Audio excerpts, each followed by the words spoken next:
Jharkhand high court ने बिजली bill में नेट चार्ज पर इलेक्ट्रिसिटी ड्यूटी लगाने के सरकार के फैसले को रद्द कर दिया है। चीफ जस्टिस तरलोक सिंह चौहान और जस्टिस राजेश शंकर की खंडपीठ ने सरकार के उस फैसले को असंवैधानिक बताया, जिसमें इलेक्ट्रिसिटी ड्यूटी नेट चार्ज के आधार पर लेने का निर्णय लिया गया था। हाईकोर्ट ने अपने आदेश में स्पष्ट कहा कि बिजली ड्यूटी का आधार यूनिट है, न कि नेट चार्ज। इससे हटकर बनाई गई व्यवस्था संवैधानिक के अनुच्छेद 265 के विपरीत है। कोर्ट ने 7 जुलाई 2021 के बाद बिजली उपभोक्ताओं से लिए गए इलेक्ट्रिसिटी ड्यूटी की राशि को उपभोक्ताओं के बिजली बिल में समायोजित करने का निर्देश दिया।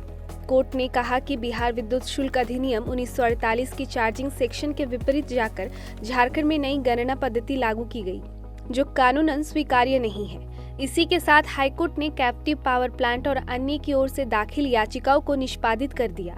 हाईकोर्ट के इस फैसले के बाद करीब 54 लाख से ज्यादा घरेलू, वाणिज्यिक और औद्योगिक बिजली उपभोक्ताओं को बड़ी राहत मिलेगी। अब उनसे वसूली गई राशि को उनके बिजली बिल में समायोजित किया जाएगा। इससे राज्य सरकार के खजाने में अरबों रुपए का बोझ बढ़ेगा। अब समझिए आम लोगों को इससे कैसे फायदा होगा।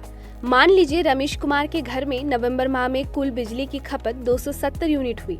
कुल यूनिट पर नेट चार्ज 1853 रुपया बना।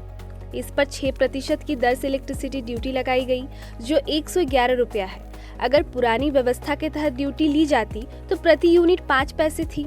ऐसे में रमेश कुमार को 270 यूनिट के बदले मात्र 13.50 रुपए ही इलेक्ट्रिसिटी बिल देना होगा। ऐसे में उन्हें 98 रुपए की बचत होगी। अब कोर्ट के इस फैसले से उपभोक्ताओं को काफी राहत मिलेगी।